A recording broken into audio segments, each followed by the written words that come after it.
নমস্কার, আমার নাম শুভদীপ নাথ। প্রত্যেক ভাই এবং বোনেদের ভালোবাসা জানাই। আমরা দেখতে পাচ্ছি বিদ্যাসাগর বিশ্ববিদ্যালয় পোস্ট গ্র্যাজুয়েট অর্থাৎ মাস্টার ডিগ্রি স্তরে ভর্তির নোটিশ বা বিজ্ঞপ্তি প্রকাশিত হয়েছে 2026-27 সেশনের জন্য, যার এই যে সাবমিশন অফ অ্যাপ্লিকেশন ফর্ম যার সূচনা হচ্ছে 25শে মে 2026 এবং last date of submission of online application form শেষ দিন হচ্ছে 5ই জুন 2026। কারা কারা এর জন্য আবেদন করতে পারবে সেটা এখানে নিচে দেওয়া আছে। Who can apply? হ্যাঁ, the candidate appearing in UG 6 semester single major, অর্থাৎ যারা 6 সেমিস্টারের আন্ডার গ্র্যাজুয়েট স্তরে 6 সেমিস্টারের পরীক্ষা সম্পূর্ণ করেছো বা রেজাল্টের অপেক্ষা করছো বা রেজাল্ট বেরিয়ে গেছে, তারা আবেদন করতে পারবে। হ্যাঁ, এবং যারা দ্বিতীয় নম্বরে দেওয়া হচ্ছে, the candidate already pass 3 years UG program under CBCS honours অথবা 4 বছরের 4 years ইউজি অনার্স প্রোগ্রাম, অর্থাৎ যারা ইতিমধ্যেই 3 বছরের গ্র্যাজুয়েশন কমপ্লিট করেছো বা 4 বছর গ্র্যাজুয়েশন কমপ্লিট করেছো, তারাও আবেদন করতে পারবে। আর তৃতীয় নম্বর অপশানে দেওয়া হচ্ছে for MTech program BTech BE pass out students as well as student appearing in BTech BE final semester, অর্থাৎ বিটেক বা বিই ফাইনাল সেমিস্টারে যারা আছো বা পরীক্ষা সম্পূর্ণ করেছো, তারা এখানে আবেদন করতে পারবে। আমরা বিদ্যাসাগর বিশ্ববিদ্যালয়ের প্রসপেক্টস 2026-27 সেশনে যে দেওয়া হয়েছে সেটা আমরা একটু দেখে নেই। দেখে নিলে সমস্ত তথ্য এখান থেকে আমরা জেনে নিতে পারবো। আমি আস্তে আস্তে স্ক্রল করছি, আপনারা দেখে নেবেন।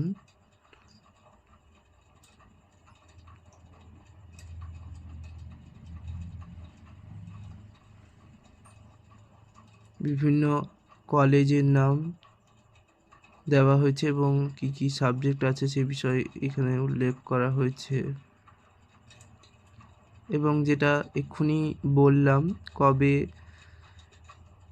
অ্যাপ্লিকেশন ফর্মের আবেদন সূচনা হয়েছে 25মে 2026 এবং শেষ হবে 5ই জুন 2026, এবং কারা কারা যোগ্য এখানে উল্লেখ করেছে এবং এক্ষুনি সেগুলি বললাম।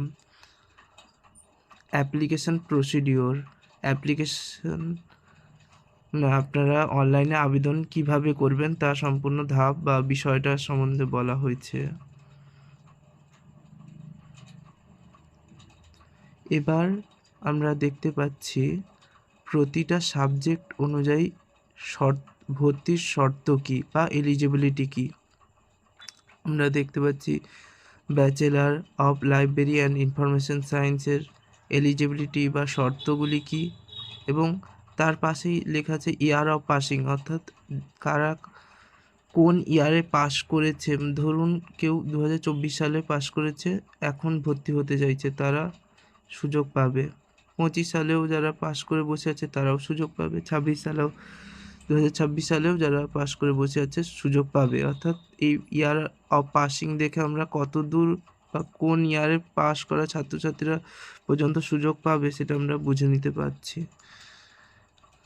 বাংলা সাবজেক্ট কি এলিজিবিলিটি আমরা স্পষ্ট দেখতে পাচ্ছি। কমার্স, ইকোনমিক্স, হ্যাঁ, অ্যান্ড উইথ ডেটা অ্যানালাইসিস, হ্যাঁ। এডুকেশন সাবজেক্টে কী কী প্রয়োজন, হ্যাঁ, এই যে দেখছো না, অনার্স ইন এডুকেশন বা BEd with honours in any school subject, হ্যাঁ। ইংলিশ, হিন্দি, হিস্ট্রি, হ্যাঁ। হিস্ট্রির পাশে আর একটা জিনিস লক্ষ্য করো, যারা সাঁওতালি মিডিয়াম অর্থাৎ অলচিকিতে পড়াশোনা করেছো তারা এখানে সুযোগ পেতে পারো বিদ্যাসাগর ইউনিভার্সিটিতে ইতিহাসে অলচিকি ভাষা বা সাঁওতালি ভাষায় পড়াশোনা করার। তো মাস্টার অফ লস, অর্থাৎ যারা আইনি নিয়ে পড়াশোনা করছো, ল নিয়ে পড়তে চাইছো মাস্টার ডিগ্রি তারাও এখানে সুযোগ পাবে। এখানে একটা জিনিস সবার ডান দিকে দেখো, মানে ইয়ার অফ পাসিংয়ের জায়গায় নট অ্যাপ্লিকেবল, অর্থাৎ তুমি কবে পাস করেছো সেটা এখানে ম্যাটার করছে না বা দেখছে না। তার নিচে আছে MBA master of business administration.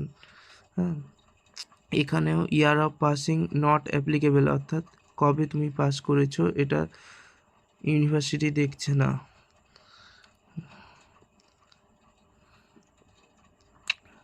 Master of librarian information science ফিলসফির পাশে লক্ষ্য করো সাঁওতালি মিডিয়াম পলচিকি স্ক্রিপ্ট, অর্থাৎ সাঁওতালি ভাষায় যারা ফিলসফি নিয়ে পড়তে চাও তারাও এখানে বিদ্যাসাগর বিশ্ববিদ্যালয়ে সুযোগ পেতে পারো এই ভাষায় ফিলসফি পড়তে। তারপর পলিটিক্যাল সায়েন্সেও সাঁওতালি মিডিয়ামের সুযোগ আছে।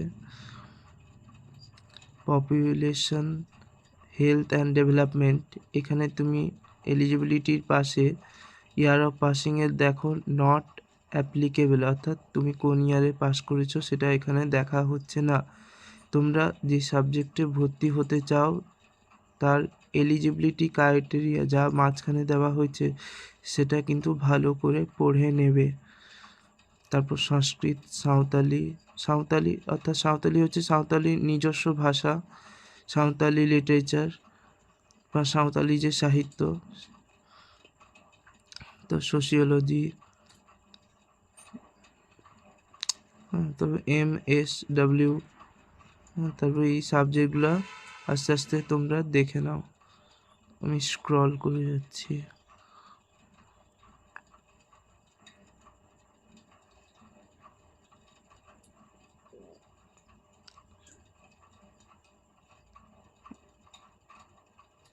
এখানে দেখো এনভায়রনমেন্টাল সায়েন্স, সেক্ষেত্রেও তোমার ইয়ার অফ পাসিং অর্থাৎ তুমি কত সালে গ্র্যাজুয়েশন পাস করেছো সেটা এখানে দেখছে না, অর্থাৎ তুমি যে ইয়ারেই পাস করো না কেন তুমি এনভায়রনমেন্টাল সায়েন্স বা এরকম যত কিছুগুলি সাবজেক্ট যেগুলো ইয়ার অফ পাসিং দেখা হচ্ছে না সেগুলো আবেদন করতে পারো।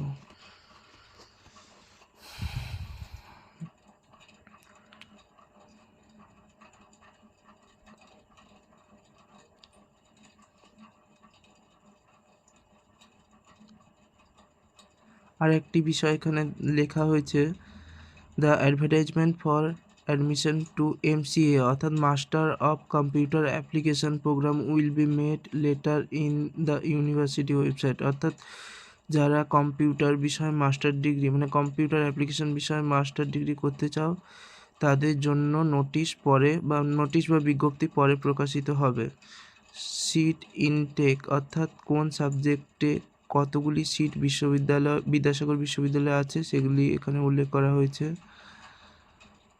যেমন বাংলা 71টি, ইংরেজিতে 71টি, ইকোনমিক্স উইথ ডেটা সায়েন্সে 35টি, হিন্দিতে 35টি, ইতিহাসে 71টি, হ্যাঁ, হিস্ট্রি যারা সাঁওতালি মিডিয়ামে পড়তে যাও তাদের জন্য 13টি সিট, ফিলসফিতে 71টি, ফিলসফি যারা সাঁওতালি মিডিয়ামে পড়তে যাও তাদের জন্য 13টি সিট, হ্যাঁ, পপুলেশন হেলথ অ্যান্ড ডেভেলপমেন্ট 30টি সিট আছে বিদ্যাসাগর বিশ্ববিদ্যালয়ে, হ্যাঁ, পলিটিক্যাল সায়েন্স 62টি সিট আছে, পলিটিক্যাল সায়েন্স যারা সাঁওতালি মিডিয়ামে পড়তে চাও তাদের জন্য 13টি সিট আছে, সংস্কৃত আছে 65টা সিট, সাঁওতালি লিটারেচার বা সাঁওতালি সাহিত্য নিয়ে যারা পড়াশোনা করতে চাও তাদের জন্য সিট রয়েছে 40টি, সোশিওলজি 41টি, MCom মাস্টার অফ কমার্স 40টি সিট আছে, MBA master of business administration 60টি সিট আছে, BLIS মানে অর্থাৎ bachelor of librarian information science যেটি ডিউরেশন মাত্র 1 বছর, তার সিট সংখ্যা হচ্ছে 42টি, এবং master of library and information science সেও 1 বছরের কোর্স যার সিট সংখ্যা 18টি। আর যারা ল নিয়ে পড়াশোনা করতে চাও অর্থাৎ ল নিয়ে মাস্টার ডিগ্রি স্তরে পড়াশোনা করতে চাও তাদের জন্য সিট সংখ্যা 40টি।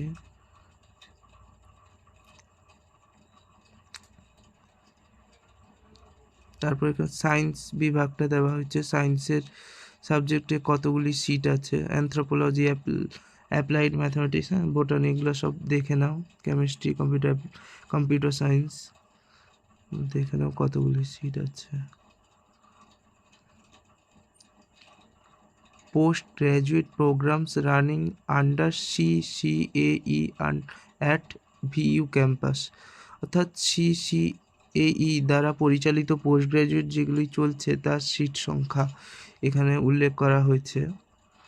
যেমন বাংলাতে 33টি, ইংরেজিতে 33টি, ইতিহাসে 33টি, এবং প্রতিটা সাবজেক্টে দেখে নাও।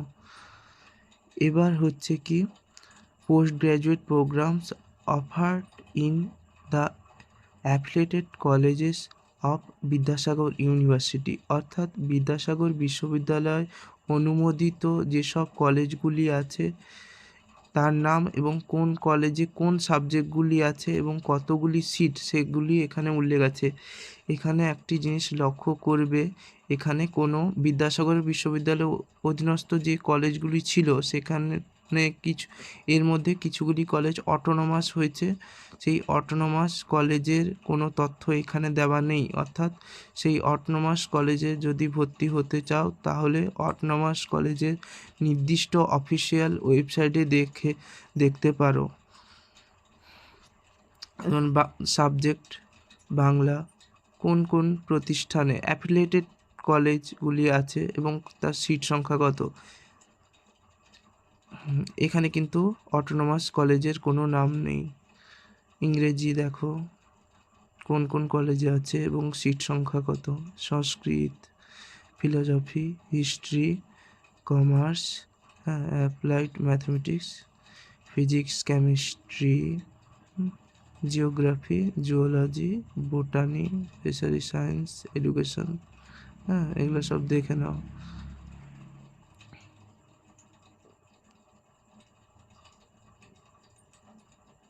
যে post graduate programs offered in autonomous colleges of Vidyasagar university, অর্থাৎ এখানে তোমরা অটোনমাস কলেজগুলির নাম দেখতে পাচ্ছ।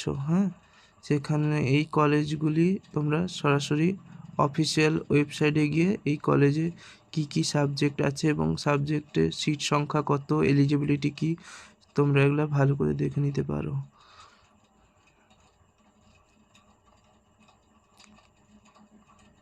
সেলফ ফাইন্যান্স কলেজ, অর্থাৎ প্রাইভেট কলেজগুলি সম্বন্ধে এখানে উল্লেখ করা হয়েছে।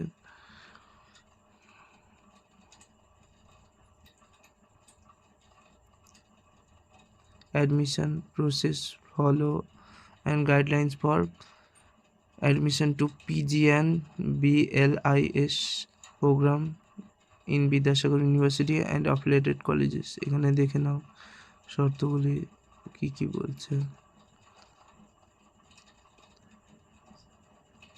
এখানে হচ্ছে কি আমরা স্পষ্টত দেখতে পাচ্ছি যে যারা বিদ্যাসাগর বিশ্ববিদ্যালয় সরাসরি ভর্তি হতে চাও, অর্থাৎ কোনো অ্যাফিলিয়েটেড কলেজ বা অটোনমাস কলেজে ভর্তি না হয়ে সরাসরি ক্যাম্পাসে বিদ্যাসাগর ইউনিভার্সিটিতে ভর্তি হতে চাও, তাদের জন্য একটি পরীক্ষা হয় যেটি হচ্ছে কমন এন্ট্রান্স টেস্ট। সেই কমন এন্ট্রান্স টেস্টের উপর নির্ভর করে তোমাদের মেরিট লিস্ট বেরাবে। কমন এন্ট্রান্স টেস্ট এবং মেরিটস অফ একাডেমিক, অর্থাৎ মাধ্যমিক থেকে গ্র্যাজুয়েশন পর্যন্ত যে নাম্বার পেয়েছো তার উপর নির্ভর করে মাস্টার ডিগ্রিতে বিদ্যাসাগর ইউনিভার্সিটিতে সুযোগ পাবে, অর্থাৎ মেরিট লিস্ট বেরাবে।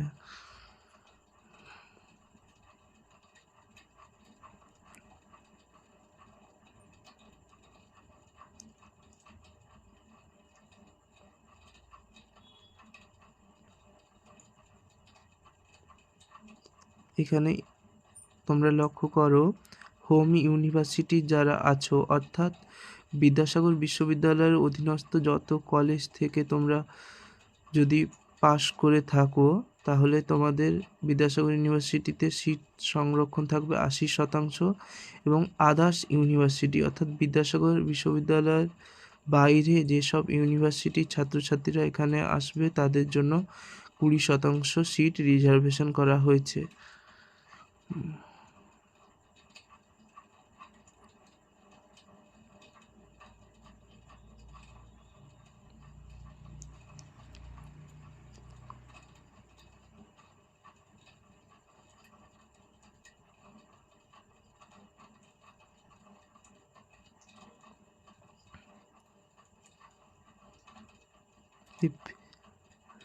ফি স্ট্রাকচার আমরা এখানে দেখে নিচ্ছি। পোস্ট গ্রাজুয়েট স্তরে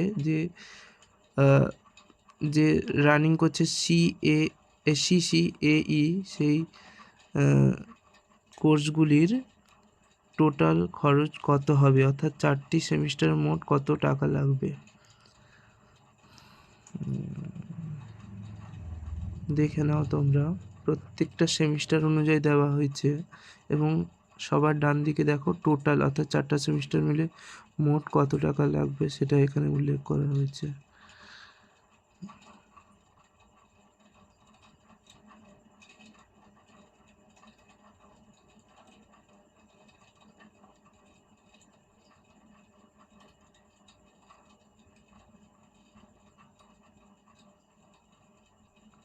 এখানে লক্ষ্য করো, fees for the affiliated colleges for academic session 2026-27, অর্থাৎ কলেজে কত টাকা লাগবে। তুমি যদি কোনো কলেজে পোস্ট গ্র্যাজুয়েট অর্থাৎ মাস্টার ডিগ্রিতে ভর্তি হতে চাও তাহলে কত টাকা লাগবে সেগুলো এখানে উল্লেখ আছে এবং পাশে কোন কলেজে কি সাবজেক্ট আছে সেটাও এখানে দেখে নিতে পারো।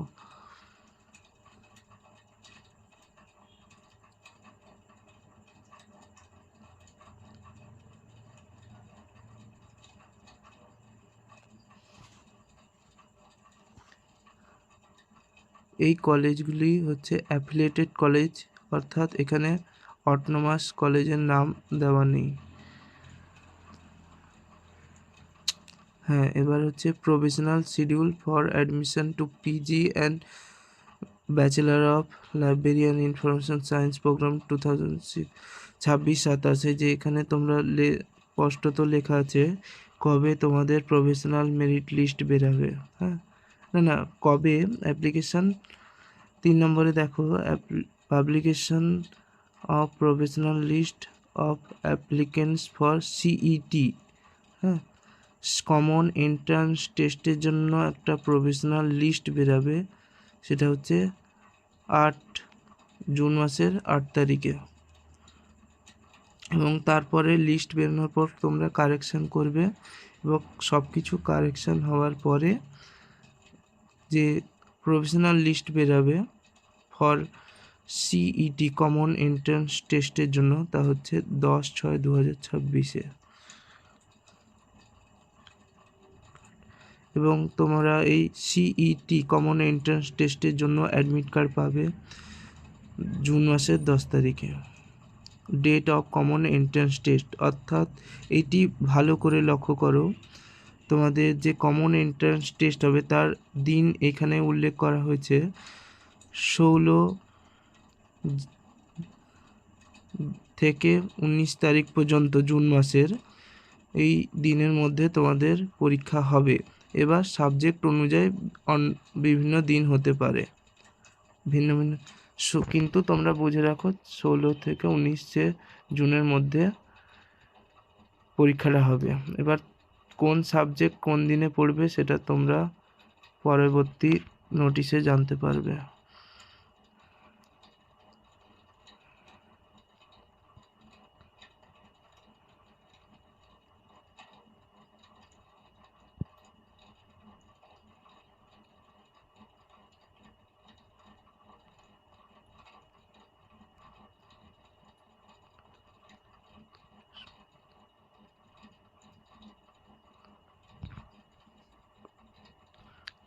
কত কি প্লেসমেন্ট পেয়েছে আগের সেশনের ছাত্রছাত্রীরা সেটা এখানে উল্লেখ করা হয়েছে।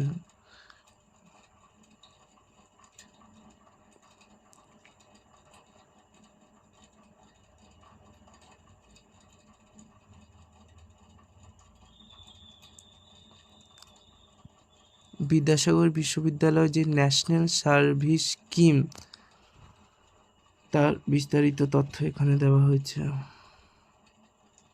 এই ন্যাশনাল সার্ভিস স্কিমে তোমরা যোগদান করবে বিভিন্ন সরকারি এবং প্রাইভেট চাকরির ক্ষেত্রে এই সার্টিফিকেট খুবই কার্যকর এবং সংরক্ষণও থাকে কিছু।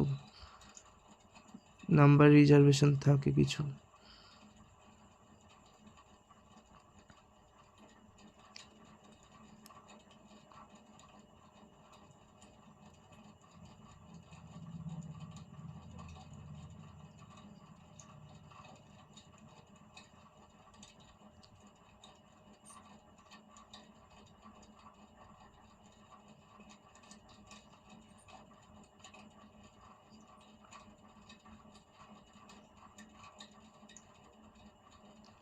সবাইকে অনেক ধন্যবাদ এবং ভালোবাসা এবং গুরুজনদের প্রণাম জানাই। আমার ভিডিও শেষ করছি। এটি আমার ইউটিউব চ্যানেলের প্রথম ভিডিও।